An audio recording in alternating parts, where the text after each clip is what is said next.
here are my top 8 tips for writing relatable characters. Hi guys, welcome back to my channel. If you're new here, welcome. On this channel we post writing tips, unboxings, book hauls, book reviews and the occasional vlog, and today we have a writing tips video and we are focusing in on characters. Most importantly, how to write relatable ones. By relatable, I mean characters that readers can really relate to, ones that they can agree with, ones that they also feel the same way or have similar traits. Before we get into that, don't forget if you like what you see to subscribe to this channel. Your continued support means a lot, so thank you guys so much. Here are my top 8 tips for writing relatable characters. Number 1, flaws.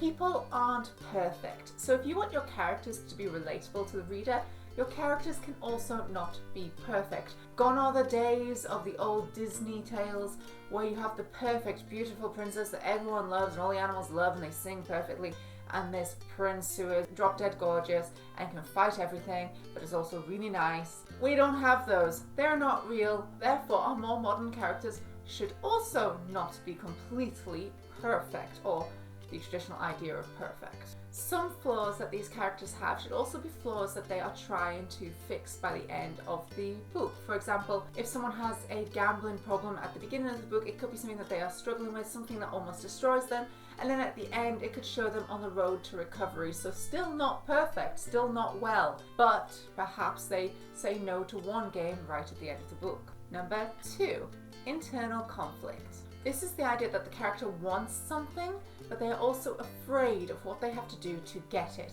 For example, say you want to move up in your career, but you have got to get an exam done first, but obviously exams are scary.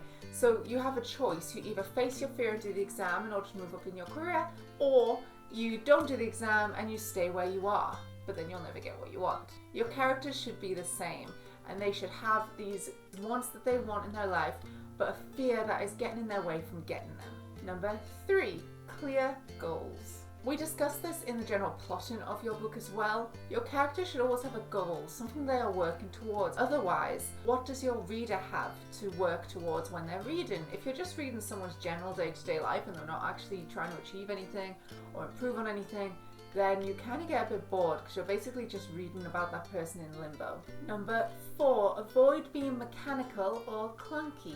By this I mean use the first 3 tips, but try to use them authentically.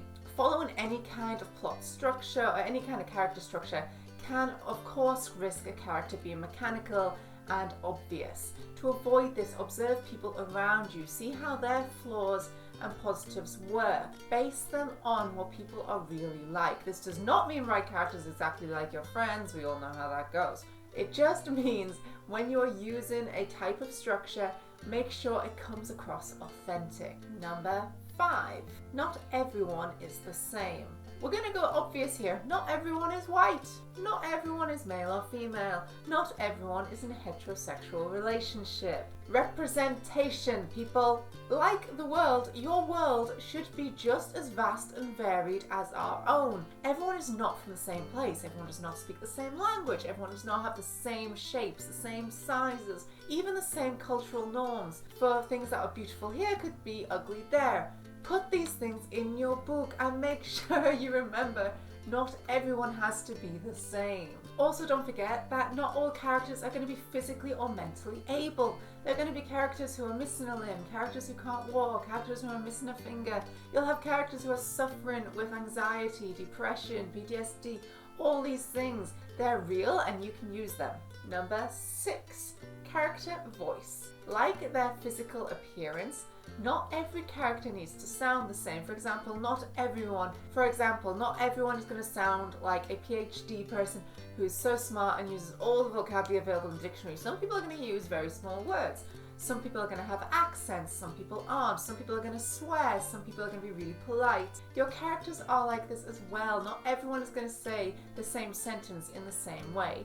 Make sure each of your characters has a distinctive voice, and that voice matches their personality, that it matches their flaws, that it matches where they're from. The next tip kind of links to all the things. So we've got character flaws, internal conflict, clear goals, and whilst doing these 2 things, you need to avoid being mechanical. You need distinctive character physical traits. You need distinctive character voices. But number 7 is, with all these 6 things that you need to do not info dump this. Make sure all these different things that your characters are and are doing are spread throughout the book. We don't need to know them all in the first paragraph. Your readers can get to know your characters as your characters deal with these things about themselves. Do not info dump. And finally, number 8, beta and critique. If you want relatable characters, ask people to read your work. Ask them to check it.